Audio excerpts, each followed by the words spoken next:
Hello and welcome to the Flix Forum podcast, where each episode we go back and look at a Netflix original film in the order of release. Today we have Netflix's 77th film. It's the 2018 romantic comedy Happy Anniversary. It's directed by Jared Stern and it stars Noel Wells, Ben Schwartz, Jeff Grace, Rahul Kohli, Kristin Bauer van Straten, Kate Berlant, Leonardo Nam, David Walton, Isidora Goreshter, Annie Potts, and Joe Pantoliano. I'm Jesse, and I'm here with MJ. I could have forgiven you for just going with two. And you know what? When you did more than two, I was like, you know what? That's fair. Like, there's other cast members that are important in this. Then you kept going. I did. I couldn't stop. I'm looking forward to the time where you say, each week we look back on a movie. I'm looking forward to saying, this week we look at the new Netflix movie. But Netflix just won't stop releasing movies. And we started this like 2 years after they started, so... Yeah, we're in a bit of trouble. It's a long journey. the way they put out content, we are in a bit of trouble. Still, this is number 77, so we're doing well. We are. So we start our show with our Fast Flicks, where we do our quick summary of the film. MJ, what are your thoughts on Happy Anniversary? Highlighting the different ways men and women approach different facets of a relationship. A couple on their 3-year anniversary spend the day figuring out whether their future lies together or apart. Oh, that makes it very sweet. Oh, very sweet. Yeah, there's two components to it. There are two. Mine's a bit shorter. Yeah, I thought it might be. I said, a couple need to decide if they are meant for each other and should stay together. So that's kind of how I started as well. But then I wanted to get to the essence of the film being... Like, there's so many things in this film. It's like men, women, and just these different mindsets and how I can relate to one of those mindsets a lot. And I'm sure females watching this can relate to the other one. So it's it was easy to pigeonhole. Yes. But I think there's a little bit more to it. Good. Okay. Well, we sometimes have a look at what we've found out about the film, how it was made, anything like that. This one was a little bit harder to find out. I was hoping you weren't going to say that because okay. All I can really tell you, mate, is that the production for it began in end of January 2017 in LA. And from what I can gather, Netflix was involved from the very start. So it wasn't something that Netflix picked up from a film festival or heard about during production. They were on board before they even started production. So yeah, and they only announced the cast at the start of January. So the cast and then bang, let's get into it. The only other thing I could find was the director, which is Jared Stern. He said that this is a semi-autobiographical tale of his life a little bit. Which is interesting because I think it can be for anyone. Like, it's not like we're talking about a story of a guy who has a car accident and has to recover from a broken leg. It's not like a specific incident that happens. There's lots of little relational sorts of things in it. Which, you know, even if you haven't been in a relationship, you've probably got friendships that you can relate to in this. Even if you're straight or you're bi or you're homosexual, you can relate to it. It's so universal, the things that are explored. So him saying semi-autobiographical, I'm like, well, it's kind of semi-autobiographical for everyone. If you had said it's full autobiographical and this is exactly what happened, then that's a different story. Yeah. So this came out on the 30th of March 2018. It's the same day as our film from last week, First Match. Yeah, okay. So they dropped them on the same day. This is what we're talking about. Netflix doesn't bloody stop. No. I still check. So what we're doing today, you know, what month are we in now? We're in February of 2020, sorry. And we're doing films from March 2018. And every month, even now, when Netflix has a new releases, I'm like, God, they've got like another 6 original films. Like, we're never going to catch them. No. They're making it hard for us. They are. But I feel like there's this period in like 2018 specifically where they did go really heavy on getting a lot of content out there. And I wonder, you know, if in the next 6 to 12 months they are going to start to focus on specific content. I don't know. They've had the scattergun approach, and I think that's probably working well for them. But, yeah, you know, they're becoming a really critically well-received studio now, for lack of a better term. Are they a studio? Like, they are, but they are. They're one of the well, I don't even know what it's called, but the Hollywood sort of association of the studios, and they're in it. So even though they don't physically have a studio, they obviously have to film elsewhere and use the other studios. Yeah. All right. What about the consensus for this one? So what has the audience and what have the critics said on this one? It's not bad. I don't think people fell in love with it as much as a film like this could have really resonated with people. I've gone on IMDb. It's got a 5.7 out of 10, 3,300 ratings. And 2.7 out of 5 on Letterboxd off 3,450. This is one of my things that I like, Jesse, where there's more ratings on Letterboxd than there are on IMDb. Just. And every time it does happen, it's probably happened 3 or 4 times, it is just. But a lot of the time, IMDb has, like 3/4 more than anything else. So it's one of those more sort of indie, quirky films that definitely the film lovers might tend to watch and rate more, but kind of sitting real middle of the road. This one had a Google user percentage. Have you looked into this, Jesse? I still haven't. I will one day. I just like ranting off the numbers of what the Google users think. Please tell me it's positive. 69%. That's awful. That's a very low compared to what we've seen. We get like over 90 on everything. Yeah. But maybe Google user ratings are starting to get to a place where they're better qualified than what they have. Possibly, but yeah, I don't know how they get their data. Do they combine everything? Who knows? Rotten Tomatoes doesn't have consensus. I only had 6 reviews. Sounds about right. 83%, and the audience was at 51% on 158 ratings. Quite a discrepancy. Yeah. 88. 158. So yeah, a little bit of a big difference. It's not a huge film in terms of the amount of people, the amount of eyeballs that it's actually captured. No, I wouldn't have this is another one of those ones that's deep down in Netflix that probably isn't going to come up on your recommendation list very often. Potentially not. And when you're looking on IMDb and Letterboxd, just over 3,000 people having rated it. That's pretty low numbers. Not terrible, and it's enough to get a consensus, but not a huge. But it's a somewhat niche film. Like you need to want to watch this film to actually seek it out. All right, time for our early thoughts. Tell us in the audience, what are your thoughts on this one? What do you... Oh, no, I won't ask you what you think, but this movie was right up my alley. I was thinking, as I was watching this, I think, this is an MJ movie. Yeah.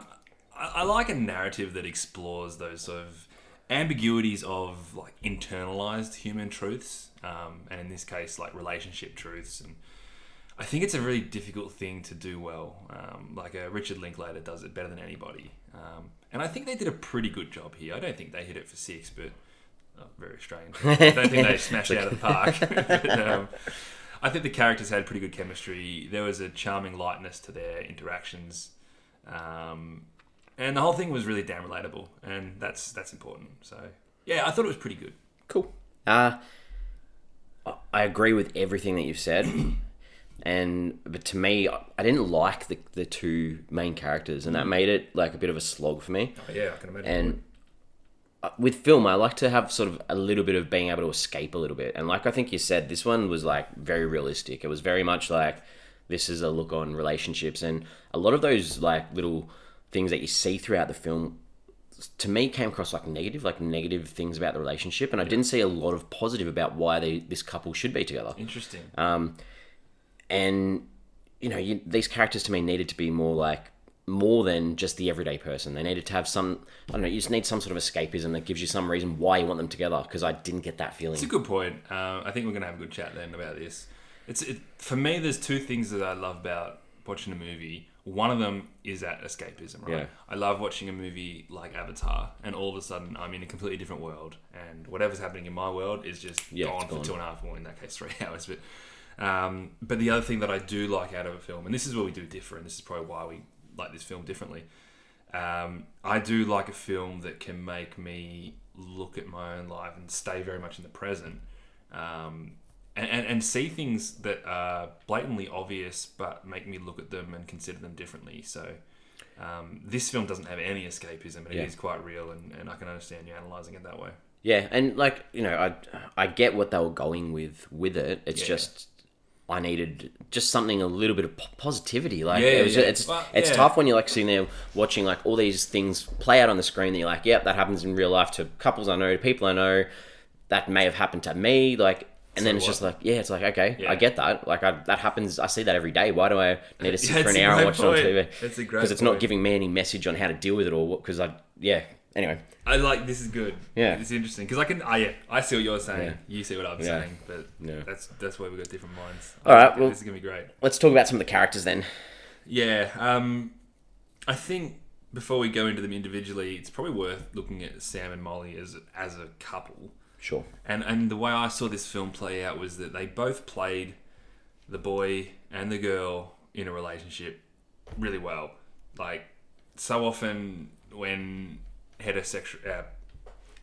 straight couples fight, it's just because guys and girls are just wired really differently. And I'm sure you can relate to that in your life. Like, there's so many things that Sam said and did that were exactly how I would have reacted and have reacted in similar moments. And that, to me, just brings like this wry smile to my face.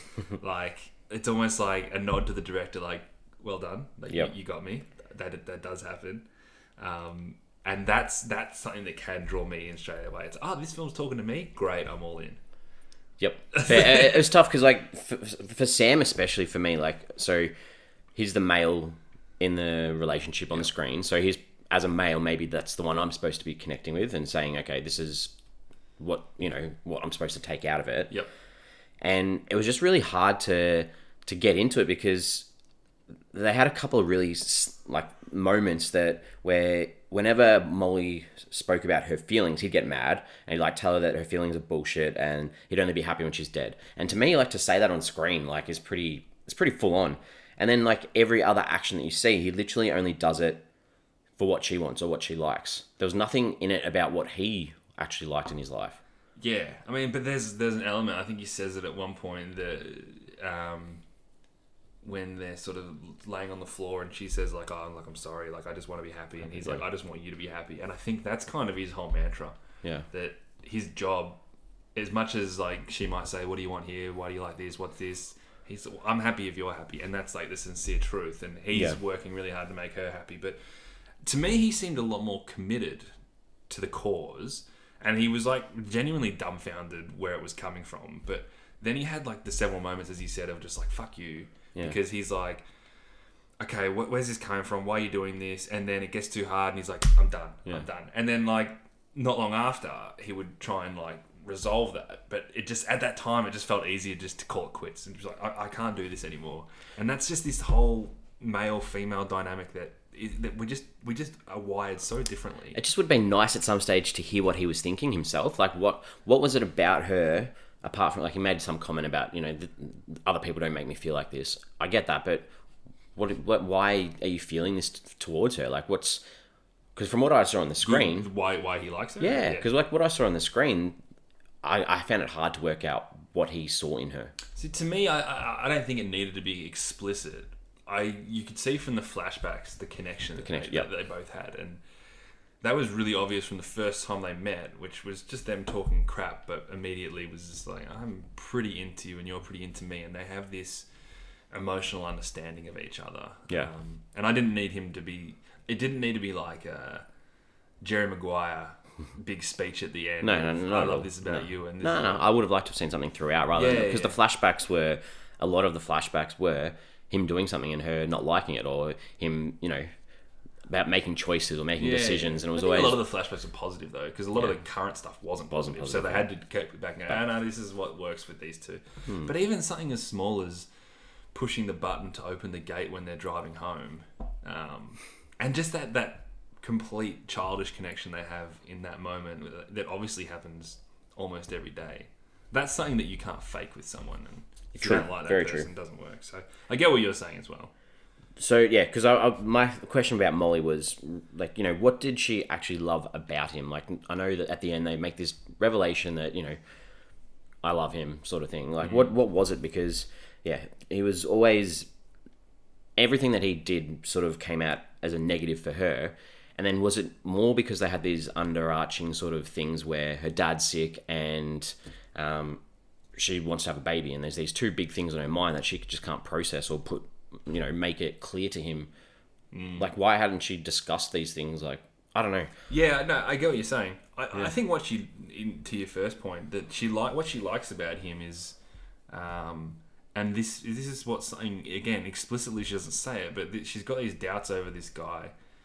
Where's the romance, and why don't we do this anymore? And without knowing, like, he has planned that entire day for her to go back to that hotel room that they first went to that night, where they had that crazy hooker sex or whatever you want to call it. He obviously got up and got her that muffin, which, she kind of said like, oh, you only got this for yourself, but it was all kind of part of this grand plan. So all these doubts that she had about her were being shown that no, this guy still does all that. Yeah, true. But then to your second point, her concerns about whether they should stay together, I feel and I can't empathize with this, but I feel they're really relatable for a lot of women. The whole body clock situation, and is this the man I want to father my kids? And I don't want to end up like my parents, and everything going through her head where you sit there and go, oh man, these guys are going to break up because things aren't working. But that's what I hope that people watch this thinking, shit, I've been thinking about all these things as well, but I still think my husband or my partner is amazing, because all those things are really normal things to worry about. Yep, true.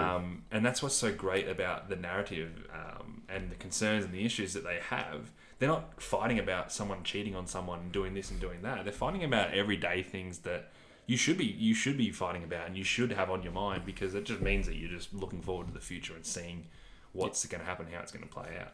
Yep, well said. Is there anything else about those two that you want to say? No, not really, but I'm sure it will continue to come out, yeah, because they're pretty pivotal to most to things. everything else. I had next I wanted to talk a little bit about Ed, who was Sam's sort of mate, and he was sort of this grounding character for Sam, and he sort of had his back no matter what. But I still found him a bit weird and unrelatable as well. Like, some of his commentary was a little bit. I found him an interesting sort of thing too. I think one of the lines he said was, "Women are like dogs.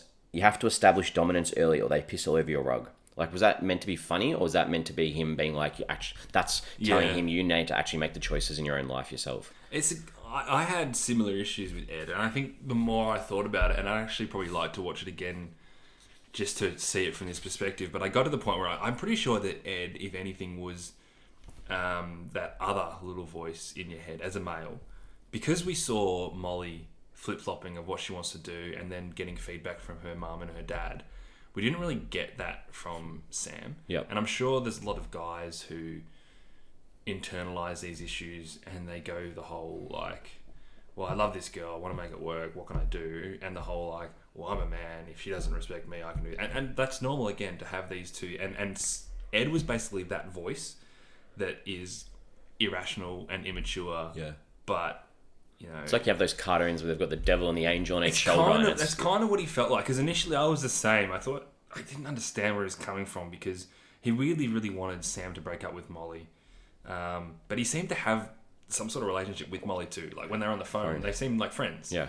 But then I suppose they made it clear that he was really bad at making his own decisions. With, obviously, he got this girl pregnant that he didn't really know, and he was a bit of in terms of the business, he was pretty useless without Sam. And so that's kind of the best thing for him. I don't know how well it worked, because I did have to really think about it afterwards to really get to that point. But that's how I kind of see it, because we only really see one side of Sam, and Ed becomes that other side of male relationships and how you can interpret it.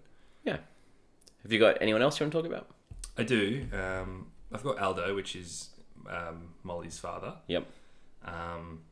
And he was to me this interesting device of male wisdom, still on the female's perspective, because he's the one feeding back to her. But just the whole like, what are you talking about? You should get married. Because again, that's his other point, where it's just like, why am I overthinking all these things when for 3 years I've been with this guy who I've had an absolute blast with? And I'm sure that's another thing you can think about too. So I just liked it that everyone had these little tidbits to put in that, you know, two people can go through all those little characteristics in their own head, but they seem to use other devices for it. So I sort of got the same with that Lindsay and Howe couple from the start. Oh, yeah. Like, so they were supposed to be this perfect couple, and you see straight up that when Sam and Molly are sitting there, that they really aren't into everything that they're sort of putting out there. And there was nothing like relatable to them as a couple that was even nice. And it was nice that they made each other happy, I guess, but it didn't help when the couple you're actually following was such a contrast. And they had that split screen sort of scene where you had the men talking and the women talking, and the men are saying, time to commit, and then the women are like, time to leave. And then it just didn't help. I don't know, it didn't help the situation. I saw what was the name of that couple at the start? Lindsay and Howe. So there's two ways to look at this, I think. One is there's no rule book on how to do a relationship. Correct, those guys, I think anyone watching that will sit there and go, these guys are absolute wankers. Yeah, but they make themselves happy. Like they're happy. Yeah, exactly right. And the second way that I looked at it initially, from basically maybe watching a comedy film sort of perspective, was this couple is... You have couples in your life or friends in your life who you look at and you go, what the hell are these people doing? And that creates a bond with you and your partner that you get in the car after you've met with them and being like, did you see this? Did you see that? Like, what the hell are they doing? They're absolute idiots. And that to me was just like, I've seen this couple. And even like just the comedy in that scene of them drinking the thing at the start and talking about the photos on the screen and things like that are just like, oh man, we all know, like, that's an extreme. But we all know these kind of people. They exist. We work with them or whatever. But they're happy, and then you always compare yourself with other couples. And that's the sort of couple that you compare yourself with that you shouldn't compare yourself with, but it all sort of happens. Okay, good. Any other characters you want to talk about? I've got her mum, Diane, as well. Sure. I kind of like that whole little reveal near the end. You know, everyone can relate to the fact that you think you know everything about your parents, and that she thought she did, but then her mum comes, you know, really late in the piece with some home truths, shattered some expectations that Molly had about her own parents, and kind of pushed her through onto a new path and a new mindset without making it explicit. Like, okay, I've had this chat with my mum, now I can go do this. It's still, you know, there was still a lot of, you know, tentative steps to be taken, but, you know, she was like, I just don't guiding light a little bit. Yeah, don't want to end up like you and Dad. It's like, yeah, but if we didn't stay together, we wouldn't have you. And you know, the best thing about our life is you. So yeah, we might not be in this amazing relationship, but I wouldn't do anything differently. And she's like, shit, I never thought of it like that. So yeah, good point. I had Willa because I just kind of wanted to ask, like, I don't really know where she fit in. Was she just supposed to be like Sam's wisdom because Molly had her parents to sort of guide her? I don't know. She didn't really work for me. No, it was a weird sort of situation. It really was. Yeah, totally agree. Like, maybe it's because his mate Ed was so useless anyway. Like, we need the director's like, shit, we need to give him some sort of feedback from someone else. Someone who can actually give him some real thoughts. But that was, if anything, maybe it worked narratively to get him back home, things like that. But I was kind of confused with it. It's a little bit weird. Yeah. So the director, Jared Stern. This is his first feature that he's directed. It is. But he's written an awful lot. So I'm getting the feeling he's a Warner Brothers dude. Yeah. So The Watch, The Internship. You seen The Watch? No, I haven't. It's an interesting film. Yeah. It's kind of funny. Funny, yeah. But you think it should be better with the cast that it's got. But it's not. It's a weird sort of thing. Lego Batman movie, Lego Ninjago movie, Dr. Ken, the TV show, and the Netflix Green Eggs and Ham Dr. Seuss show. And he's slated to direct DC Super Pets in 2022. So that's a lot of those things are all Warner and DC stuff. So yeah, obviously respected for his writing. This one gets to me because he wrote this as well, didn't he? Yeah. So you got a guy who is quite an accomplished writer. Eventually, he directs his first film. This one makes me think this must be some sort of passion project for him. Like, he's like... Probably been working on it for years. Yeah, here's something that I've written that I think's great, but I want to take the lead. And, you know, it might not have worked out like that. It might have just been through negotiations. He ended up directing it. But I kind of like that. I kind of feel like, okay, this is a message that someone wants me to hear. So good. All right. Scenes? Yeah, look at some scenes. What? I've been talking a lot. You can start with scenes. Okay. I haven't got a lot that really... Like, this was a hard one to talk about, like, specific scenes, because it was so... like, with the non-linear narrative, it was all sort of over, up and down, around and about. So, the one scene that sort of... I've picked the one that made me laugh the most. Okay, like and we've spoiled a bit of this film already, but obviously these scenes are going to... We have not done a spoiler. No, we didn't do a spoiler alert, but I'm sure people understand that... We're going to ruin the film a bit. We're so bad at that. We are. We got to a period where we were really good at spoiler alerts. I mean, if you're going to listen to this, surely I know. If you're going to find Happy Anniversary, Happy Anniversary, you've probably seen it. Spoiler free. So the one bit that got me was Eric was this hot, good-looking sort of dude that had obviously been dating Molly at some stage in her life, and they sort of had this connection in the hospital. He's just had his first child, and you know, go back to her house, and she gets a message from him, sort of like saying, you know. And then he sends this dick pic, and in the other room, Sam's sitting there on the iPad watching the messages come through, and like he walks in and he goes, "I was standing there and a dick popped up." I thought that was quite funny. I wasn't expecting a dick to come through. No, I wasn't at all. So that was that's what I've got. What have you got, MJ? Well, I think mine are a lot more relationship stuff and nuggets that I can take. You know me, I'm a very sensitive soul when it comes to this kind of stuff. That's good. But initially, the first thing I liked, and this is probably what really helped me enjoy the film, was the opening 3.5 minutes. Okay. The dinner with the friends, and I've spoken about this before, that friendly banter of them sort of talking shit about them in the car. Even just the thing like, oh, we don't really have to see them again soon, do we? It's like, oh, we kind of do because she's this and she's that. It's like, it happens. We'll have these people that were just like, do we have to see these again soon? All that, yeah. So that kind of stuff worked for me. But then the whole opening of the gate, you know, just that friendly banter. But then they pull up in the car and the tone kind of changes, and you realise that they actually had a little bit of a rut here. Like, you know, talk about their anniversary, and I don't know, everything about that was just. I really liked that chemistry straight away. What did you think about the film closing on the same scene and then not actually seeing whether they parked the car? Well, I think the whole ending of the film in general is the fact that this is a moment in a relationship that is probably going to keep happening, whether you are happy or you're not happy. This whole film happened within 24 hours. It wasn't like this big period that was going on. And I would have been disappointed if the film had ended with, you know what, we are really happy together, we're going to have the best life, and it ends with them running off into the sunset, and you think, oh, everything's perfect for these guys, because that's not life. No. Yeah, exactly. And on the flip side, I don't know if I'll get to this later, so I'll say it now.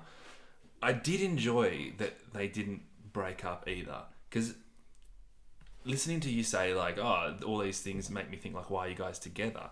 To me, it's the opposite, because everything they were fighting about was like, I'm glad you're fighting about this. Like, you do get a little bit heated and you say some things that, you know, like, there's a lot of fuck yous and there's a lot of, I think, there was a I wish you were dead kind of thing. And there's a few lines here and there that get pretty heated. But I look at their connection, and I think if in a relationship, the connection's the thing that you just you can't teach, you can't learn from it, you can't change it. If you've got it, you've got it. If you don't, you don't. And these guys had it, and I was like, I hope you guys figure this out, because you guys do seem right for each other. So, no, like, if I was on board with them as a couple, that's how I would have felt. Yeah, exactly. I would have felt like that. But and that's obviously where I felt let down a bit, that I didn't think that they were, Yeah, that's the thing. And it's a connection thing. It's nothing more. It's nothing explicit. And it's funny. You can look at couples, and some couples, you know, have everything in common with each other. They like all the same things, and, you know, that's why it works. And then some couples have nothing in common with each other. Yep. And that works as well. And that's kind of why it all comes down to, well, do you connect on this emotional level? And I think they did. So that's kind of why it worked for me. Good. So I've gone off scenes a little bit. So that's okay. I'll jump back onto scenes. That when in the morning when they kind of started that first fight, the whole what happened to the romantic side of you versus you can't compare me to what it was like in the first few months. Well, you shouldn't have done it in those first few months to make me expect this. To me, so relatable. You remember those first few months in a relationship where you do anything for them, and not that you don't want to stop doing anything, but shit, like, how often can you be spending all that money on presents and gifts? And I love that, but that's a male-female thing, right? Like, I was sitting there watching. Like, how did you just go into my living room like 10 years ago and loved it. There was a line from Sam at one point where he said to Molly, because she's saying, I'm not happy, and he's saying, you won't let yourself be happy. And I think this is the whole guys and girls being totally different people and not understanding each other's perspective. Sure. I can understand where he's coming from by saying that. It's like, well, hang on, you're putting all these blockers in that don't have to be there. And she's like, well, sorry, in my head, this is how it feels. And just great. I love that they captured that so well. There was a line from Ed when when Sam first tells him about the problems that he's having. He's like, well, to be honest, this is probably why we're breaking up, because I'm this. And he's like, well, basically, you're a human being. Yeah. And I like that, because we sit there and we think about all these problems with ourselves. It's like, yeah, but everyone goes through that. So that was really important. Ed kind of went downhill from there. Yeah, Ed did. He lost the plot. And then there was that dialogue after he went back home, they cleaned the dog, and they had sex on the bathroom floor, and they're laying there. She's like, I'm sorry about this morning. It's just the way my mind works. I wish it didn't, but it does. And he said, I know. And she said, I just want to be happy. And he goes, I just want to make you happy. What are we going to do? I don't know. And I love that, because I think that sums up the idea of this film. But it sums up the idea of relationships in general. You don't always have to have the answers. Correct. You don't have to know why you're feeling a certain way either. And that, to me, you look at that right there, and you can see this connection between them. The fact that she says, this is how my mind works, I don't know why. And he's like, I know. And then he, what are we going to do? I don't know. But that doesn't matter, because we're here and we're doing it. So you full got on with this couple. You love this couple. Funny. This couple, like, they did work for me, but they weren't perfect. No, not at all. They're no Linklater before midnight, Jesse and Celine. But The final scene that I've got was a nice Ben Schwartz, who plays Sam, the emotional plea after that dick scene when he was talking about his ex-girlfriend and he says, I wish I had the balls to stay bored. And he kind of cracks it at her in the front yard after he was the one that was conscious about not fighting in public. Yeah. That was enough. That was the first moment where he's just like, hey, you know what is going on here? Because this is not right. We need to fix this. And I thought he was really good in that scene. I like Ben Schwartz because I'm a Parks and Rec fan and he's a completely different character in that. But yeah. I thought that was really good. So yeah, there's a bit good. Here. Yeah, no, that was you. I liked how you brought together all the little bits of relationships and how they showed that on screen. Yes, that was nice. That's good. I feel like I've just lectured you. No, not at all. Like I 100% understand everything that you've said. Totally get it all, but it just didn't work. It's a great for me. point. Like if you don't stick the landing on this one little thing, and if you can't see a connection in that couple, then you're sitting there watching this movie saying, oh, cool, you're telling me this, but I'm not feeling it. Yeah. All right. Some things that I didn't like.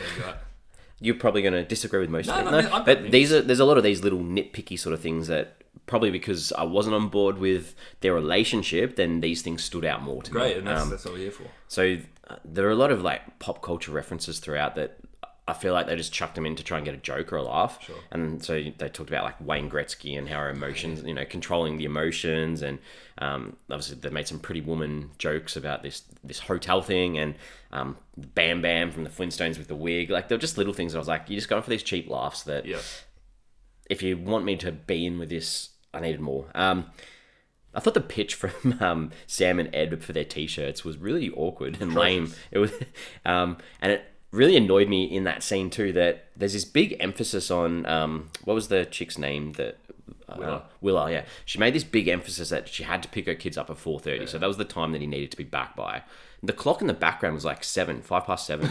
Was it? Yeah, the clock in the background behind their heads is like 7:00, and it didn't. I was like, what's going on? They got hours. They got plenty of time. So that just annoyed me a little bit, and maybe that's because I was over analyzing it because I was trying to get something. You know what that would have been? Was just someone who didn't do their job on the set. Yeah. That's terrible. There's this scene where Molly's like just talking to her mum about in bed. I think she's lying in bed. She's a little bit upset. And there's just this random shot of the mailman getting like the sprinkler on him. I was just like, why? What for?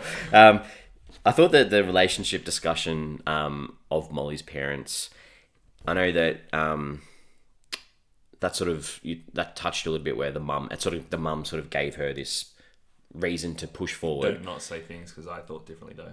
I still want to hear what don't sugarcoat it. Well, no, I'm not sugarcoating it. I just thought it was like I didn't really get that motivation that she was trying to push for because I was like, this isn't really giving any good advice to what she's doing because she's got all these questions and disagreements and you haven't really answered why she should be with him. So it's like the same situation you're putting her in that you're in. Yeah, fair. I guess you don't really want her to. You shouldn't have to explicitly say you should be with him because of X. But I guess in any way to sort of change her mindset to help her make her own decision. But when Molly went to visit Sam's ex Georgia, she sits at the kitchen table and like. Considering she was meant to be a boring sort of person that, whenever you saw shots of her and Sam together, they're just sitting there reading newspaper. I thought the same thing. And then all of a sudden she's like this hard ass down the line to the husband. Like, I just thought that was a little bit weird. That was funny when the husband came in with the kid. This is Molly. Sam at the end when he's at the hotel and, he picks up that hot girl at the bar, uses the same moves he used on Molly. I don't know. There's a part of me that wanted them to end up together. Okay. But you know what? He used the same moves, but they didn't work the same way. But this girl was just, some idiot. Yeah. Slut, really, that just wanted to have sex. Yeah. When he's like, who do you think these people are? She's like, and he says this thing, and she's like, oh no, it's so-and-so, I met them this morning. It's like, I like that they showed that contrast. Well, the last thing that really, I didn't like this whole hotel role play hooker sort of scenario. Because to me, it didn't fit with what I thought Molly's character was. It was like the complete opposite of who she was. And there were some like really horrible lines from Sam throughout this thing. Like when he's looking in the mirror and he's prepping, he's like, is this butthole open for business? And I just hated that it finished and revisited this again. Like I hated that was the overall connection or the link that was going to get them back together. I mean, I think it is very out of character for both of them, but it was this thing they did once that they really enjoyed, and at least it kind of harped back to that, as opposed to, oh yeah, this is who we are now. But yeah. But yeah, I just when they're going back to the car, I'm like, oh, not again. Like I was like, once was enough, and I was like, oh, we're gonna have to do it all over again. But that's me done. What about you? Is there anything that you didn't like? There was a couple, not too much, but I think it was part of a montage, the sex scene where she's wearing her cheerleading outfit. Yep. I liked the idea of them bringing it back in because it was mentioned in conversation, but the execution was really ordinary with like the whole defense. Yeah. Yeah, true. That was You could have actually made that kind of, a bit better than a parody. Yep. And the only other scene I've got here is the scene with her ex at the hospital, Eric or whatever his name was. I just thought the idea of that was just a little bit too literal. Yeah. Because she was, in a situation where she's considering who she should be with, who she shouldn't be with, and she literally walks into her ex, who is obviously a really good-looking guy. He's just had a baby, which is on her she's mind. Thinking about, I don't know, that was just a little bit too much for me. I was like, really? And also, I didn't like that. He's just had a baby, and the first thing he's doing is he's like, I'm texting her saying it was really good to see you. Like, come on. No, not even that. He said her his dick without her replying. Like, she just kind of said, True. Now's not the right time, which again is not a great response, but. What an absolute asshole. Horrible character. All right, what are some themes? What are some ideas from this film? The thing that I really took out of it was the fact that we're always learning, we're always growing. We're never going to have the right answers all the time, but that's okay, and that's part of life. And this film kind of just looks at the little part of your life, takes it out, and says, "Here's a little example of the way it can play out." Yep, that resonates with me. Yeah, like you probably understood from now. No, 100%. I get that. And the thing to me that there was this line, I think it was like perfectly imperfect. Like there's like it ties in with what you're saying. Like there's no perfect scenario, no perfect situation. It's you got to live moments to build and connect and keep growing. So. And obviously it's a love story, and this one's about the pain of love a little bit too. Yep. And Sam said, it's not called gently reclining in love; it's called falling in love. And good one, that sort of like sums it up a little bit. It's like that he loves her. Like I don't really know why. Like that was my issue, but you know that he loves her, and that's what the movie to me was trying to say. It was like it's a hard, tough thing at times, but you just got to push through. And that's the thing with this reality versus escapism. And I probably went to the other side of it when I spoke about Avatar, but most romantic comedies or just like straight romance films, they are escapism films where you are hoping for this perfect romance, and you see this perfect romance, and if you had a different mindset on whilst watching it, you'd be like, well, none of this is going to happen in real life, because it doesn't. But you can enjoy that for what it is. But this is the one that's brave enough to be like, well, not brave enough. Sorry, it's just a completely different tale. It doesn't follow the same structure or processes of most rom-coms. And I think these films are really hard to get right. And I don't think this film necessarily got it perfectly right. But I think that's why we don't see a lot of these films. I'm sure these are the kind of films that really deep thinking writers, every single one's probably got a screenplay of this somewhere. Yeah. But studios aren't really picking it up every day of the week. You've got to do it really, really well to get it right. Yeah. What did we take away from this film? The main takeaway for me is that it is a good reminder of the complications within life and within relationships, and a reminder that everything that you're going through is something that everyone is probably going through or has been through at some point. And the beauty that you have is the connection or love you feel with someone, whether it's a spouse or a friend or whatever, rather than the logistics of how it's all going to work. And it's so easy to get bogged down in those details when life's just coming at you from every single way, and you sit there and go, this is a problem, this is a problem, this is a problem. And I think that's why, with the way people are approaching mental health now, everyone's like, talk about it with someone. Yeah. Because once you actually talk about it and break it down, you go, okay, this is issue number 1. Not that big a deal because of X, Y, Z. Issue number 2, not that big a deal because everyone's going through it. But in your head, that becomes an absolute tornado at times. So I like that this kind of stripped it back. And as a viewer, you're sitting on your couch watching it, and you can sit there and go, oh, I completely get it. And it doesn't necessarily change what's going on in your own head, but it can sort of help to start and change the way you restructure things. And that's really cool for me. Yeah, very nice. What did you take out of it? So I never felt that they weren't going to be together at the end, even though they weren't. Yeah. Even though that like it was the whole film was about their love being tough. Yeah, whether they're going to stay together or not. So the stakes to me never felt 100% real, and that made it harder I'll give you that. to stick with it, I think. I said to you that I really hoped they didn't break up, but I was also thinking, I can't see them breaking up. And if they do, I wonder how you're going to approach that. And that would have been interesting. If they had got to the end of the film and they didn't end up together, then I'd look back and be like, oh wow, this was a completely different film. It's one of those. Yeah. I didn't need the stakes per se, but I never really thought they were going to break up either. And the other sort of question I've got is, so who's the target audience for this? Because it's not for teenagers, and it's not necessarily for like your casual older sort of person that'll go to the cinemas. It's a very niche sort of. It's like a 20 to 35-year-old. It's not even an age group thing. I think it's a mantra. So you need to be in that sort of stage of a relationship to actually. I think some people are, and I can say this because this is the kind of film that I really, really like. It's people that like to explore this side of reality within a film. And see, I would have liked this film when I was 18 years old, and I'm sure I'm going to like it when I'm 50 years old. So it's a difficult one. It would be such a tough one to market, to find out who...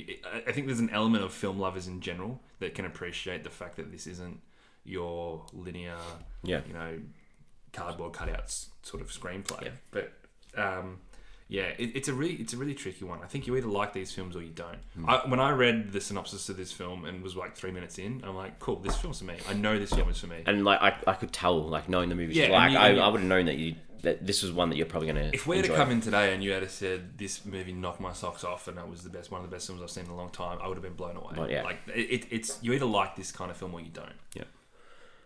All right. IMDb time. Yeah. So we get on IMDb to check out any cast members if we've recognised them from something. Who'd you recognise? I got two. You might have the first one. I got Willa. Yeah, I saw her on screen and I was like, I know who you are and I know what character you are and I know what TV show you are, but I just want to double check that I'm right. I'm exactly the same. As soon as I saw, I'm like, you are Pam from True Blood. You know what? She was like Pam. Like she was like a vampire in this film. As soon as she was on screen, I'm like, that's Pam from True Blood. I was like, is it really her? And I was like, okay. I paused. I'm like, I need to check this out. Yeah. She was no different. Like she was that weird sort of like monotonous, kind of bit scary, kind of a vampire. Good. Who's your other? The other one I had was Arik, the ex-boyfriend, the dick pic guy. Yeah. See, he's in a movie called Fired Up. Have you seen Fired Up? It's like is that a cheerleading one? A cheerleading one with like two guys who like crash cheerleader camp. It's one of those like American Pie kind of comedy. Straight to DVD. Might have been. Yeah. He plays a character called Dr. Rick. Which He's got a very familiar face. I think he's in a fair bit of stuff. Well, it's a good looking guy. He is a good looking guy. Questions? Have you got any questions that you want to ask? You got no IMDb's except for Pam? Just Pam. That was it. All I had was Pam. Yeah. Well, we literally just answered my question about 2 minutes ago. Okay. Did you ever think they were going to break up? Yeah. No. I got a couple of little things. Yeah, cool. So to me, I was like, does this try too hard to be real? Like, it was... Yeah. It's a good point. And I've got some reservations with this film that I can't necessarily articulate. But there was something where I was like, it's a difficult thing to do. They did it pretty well. And I think I said that a few times. They did it pretty well. But there's something missing. And I think, there was from time to time, like, you guys are really trying to force this real comfortable, casual thing that if you don't force it, sometimes it works even better. I can see what you're saying. Need like some sort of unbelievable element to it somewhere, just like something to be like, love. I don't know. It's just, a little bit. Yeah, I know what you're saying. Because they deliberately made it very mundane. Like there was never any big moment in these guys' lives that affected it. No one went overseas for a period of time. They didn't have a break. They didn't. No one cheated. And I guess it was all in a day, so it was But they obviously flashed back, and you got a real flavour of their whole relationship over the last 3 years. But you're right. It's a good point. I found this review on Letterboxd that I wanted to share. Please. So the author is Lothar Gilistic on Letterboxd. And this is what they said about the film. They said, "This is a movie that could have only been written by a man, and I'm embarrassed for everyone associated with it. It's rare for me to go this route, but I dare you to watch the first 5 minutes of this movie without losing every single ounce of respect for the male lead." That is pretty harsh. Wow. Well, it's interesting. I don't know. I just wanted to bring that up because I'm like, to me, I didn't feel that it was being like this is a male story and this males are great or anything. Well, I definitely don't think it was males are great. No. Yeah. But I do... It's difficult to not... I related with this film from like the first scene, and I related with it as a male, and Sam was the guy who I sort of took a ride with. So I don't know whether maybe if a female watches this film and looks at things that Molly's doing and saying, you're like, oh, that would never happen. So maybe. Yeah. So maybe we're taking... It's like, that's... Yeah. I guess it's an opinion, the idea of it was we're two males that are talking about a film and we don't understand the other perspective. It's very true. And we can't pretend to either. I definitely don't see it that way though. But maybe it was definitely more skewed to males. Maybe males are going to like this more because they got that character more accurate. But that's pretty scathing. Very scathing. Last thing I wanted to say was... Do you agree with it? With that comment? I get where they're coming from, because in that opening scene, he pretty much tells her like your feelings are bullshit, and it's a tough way to start a film. Like when you're expecting the audience to get on board, and the first thing... Like, I'm not a female, obviously, but if you're a female and the first thing you see in the opening scene is a male telling a female that your feelings are bullshit, you'd be like, well, why do I want to watch this film if that's what I'm going to see the whole film? Do they sit there and go, holy crap, I've dealt with that my whole life? Yeah. The guy's telling me that my feelings are bullshit. Yeah. Like, or did this person just watch the first 5 minutes, turn it off because they just didn't want to... Yeah. Who knows? Because I agree with that. Like, that can be a tough pill to swallow, but that's more of a reflection on guys being dicks. And if girls have had those experiences, and... that should be a reason to go, I wouldn't mind seeing more of how this plays out. Interesting. All right, last thing. There was a dog in this film, Donnie. Yep. Dog update, please, for you and your dogs, MJ. It was rough. Yeah. I actually put the film on mute for a little bit, because that dog was just like barking for the sake of barking. Yeah, and they were like, literally telling it to shut up. I had the subtitles on anyway, so that scene where they brought him inside and they were like cuddling him and he was just like, ruff, ruff. Rough. I put it on mute and just read the subtitles for like the next 30 seconds until the dog had left. I seriously got to do. We are discussing getting special training for our dog Todd, because we just, and it's not just TV. There's a few things he just gets so overexcited by things. And one of the first things I'd bring up if we actually got him trained would be like, he just barks at every animal on the TV. Yep. So good. Hopefully these updates aren't as bad, because my other dog Bernie isn't too bad. Like, you know, he has his moments. Just Todd. Todd likes to bark. Oh mate, my dad, my parents were looking after my dogs yesterday for a little bit while we were out, and they love the dogs. So, and Dad went to put the horse racing on, and he's like, I couldn't watch it. I'm like, I told you can't watch horse racing with Todd. He's like, I had to go watch it on the computer. No, he's an idiot. All right, well, I think we're almost ready to put this all together. We give the film a rating out of 5 each, and then give it a overall Flix Forum average. MJ, hit us up. Yeah, well, I really enjoyed it. The characters for me were charming. The circumstances were really relatable. And from time to time, the dialogue was absolutely on point. Not always, but from time to time, it was really, really good. Yep. What was happening on screen had this essential human quality that I could connect to. And a lot of the time, that's what I'm searching for in a movie. I must say, I'm unsure how much this movie will stay with me. And I thought that after I first watched it, I'm like, I really like this film, but maybe in a week I'll really forget about it. And having the conversation makes me think maybe less so. But I guess only time's going to tell the end of that. But It's 3.5 stars for me. Very nice. I'm not trying to repeat myself, but like I think I've said, it's a summary. Yeah, I know. I like a little bit of escapism with bits of realism. So I do want realism, but I need that little bit of escapism. And this one didn't have that for me. If you do like this though, like 500 Days of Summer is a film that I would recommend, that I enjoyed, that to me, when I was watching it, felt very much like 500 Days of Summer. It's a little bit more chick flick. It's a little bit more... Because obviously, I don't want to spoil anything. No, we don't want to spoil. There's something about this film that's a lot more, because this is based in one day, one moment, one circumstance. Which 500 Summer is more like this, But it's still that relationship. You're right, it is similar. Yeah. So anyway, I'd highly recommend that if you do enjoy this. So I'm giving this a 2 out of 5. So if you really did enjoy this film and you haven't seen the Richard Linklater Before Midnight, Before Sunrise, Before Sunset, you will love them. Yeah. Actually, anything from Linklater, like even like Dazed and Confused has moments of this, and Everybody Wants Some. That's just kind of the stuff that he does. Boyhood, even to some extent. Yeah.